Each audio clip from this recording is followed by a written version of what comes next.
7 বছর ধরে operation theatre বন্ধ মৌলভীবাজারের কমলগঞ্জ উপজেলা স্বাস্থ্য কমপ্লেক্সে।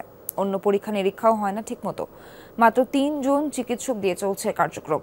এতে ভোগান্তিতে রোগীরা।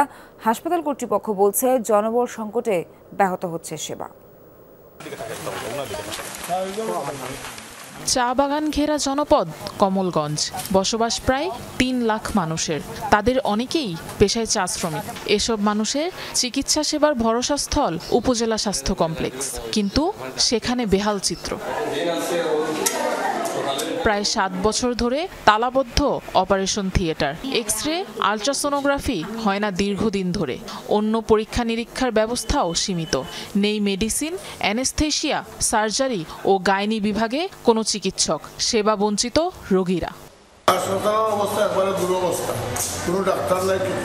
আমরা সব ঔষধ কিনে আনি, আমরা নিজে দেওয়া লাগে।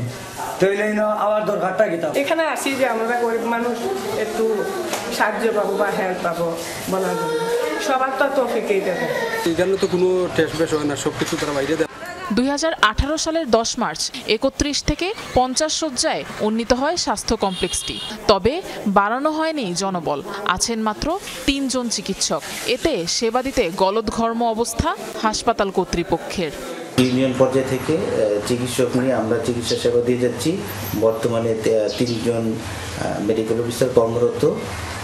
আমাদের আরও চিকিৎসক যদি প্রদান করা যায় তাহলে চিকিৎসা সেবা নিশ্চিত করা যাবে।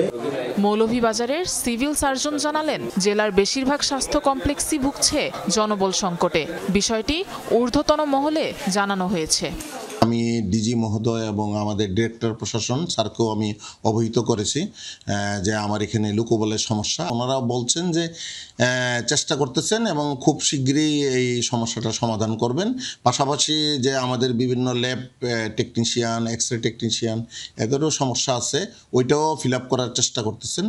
কমলগঞ্জ স্বাস্থ্য কমপ্লেক্সে প্রতিদিন গড়ে সেবা নিতে যান অন্তত 300 মানুষ। আফরোজা লামিয়া, যমুনা নিউজ।